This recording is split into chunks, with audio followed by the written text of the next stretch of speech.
But the character that I chose was a Botox specialist from Shepherd's Bush, because it had to be a local character. And she was originally from Iraq and had come to England in the 90s as a refugee, and an MI6. Well, actually, I mean, it's never mentioned officially what intelligence service she's from.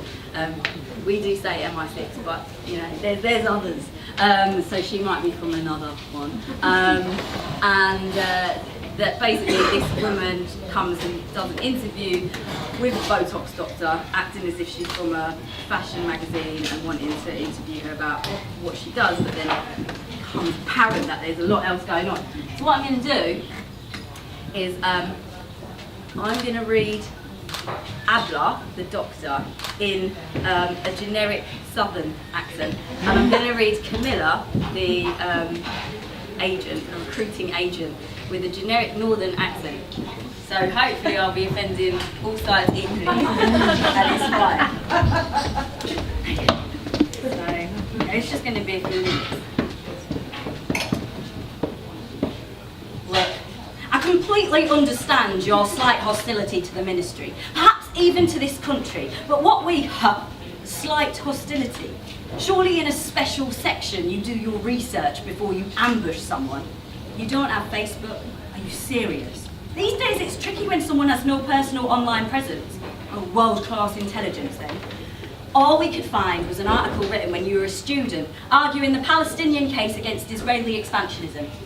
And from that, you couldn't surmise how I'd feel about being approached by a government that still supports such actions all these decades later. You're a famous cosmetic doctor specialising in facial rejuvenation. It doesn't scream socialist. Getting older makes us see things differently. Not things like apartheid and occupation, Camilla. What we need you for is so significant to our strategy, Abla. We are willing to overlook any ideological differences. I hope that gives you an indication of how important this is. Well, you better get on with it then. My PA will be welcoming my next client soon. Have you heard of the upward trend in cosmetic facial treatments in Iraq, particularly in Baghdad? I'm aware.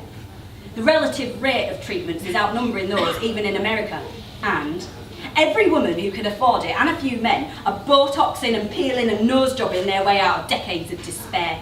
Poetic. Your point? You said so yourself. What you do is better than therapy. I believe so. Your fellow Iraqis obviously agree. There's only 4 registered psychiatrists in Baghdad, but 344 people are licensed to administer Botox. A license doesn't mean they have a clue what they're doing. Exactly. Oh, no. You want me? No, you can't. We want you to run a clinic, just like this one, but in Baghdad. I don't want to run a clinic in Baghdad.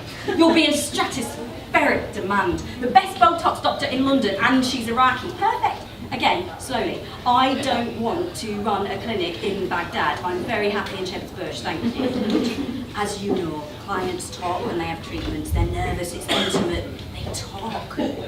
ISIS have a stronghold there in Iraq, and we... Camilla, I get it. You want me to spy for you, for Her Majesty's government. We want you to provide the unrivaled service and skills you do here, whilst encouraging those who come to see you to let you into their personal lives a little. Their personal lives and details of planned suicide attacks they might just blurt out in the middle of me injecting their epidermis. Nobody else can do this. How do you know? We run a training centre out there, 200 students per year, the best teachers, and still not what a training centre for spies who can do Botox. A training centre for cosmetic surgery and aesthetic treatments. An official cosmetic surgery training centre run by British intelligence in Iraq. It's run by Quango, of course. There's no official link to intelligence at all, but it's no secret that the UK government support it. I've never heard of it. Cosmetic surgery is an important industry in a post-conflict locality. Post-conflict.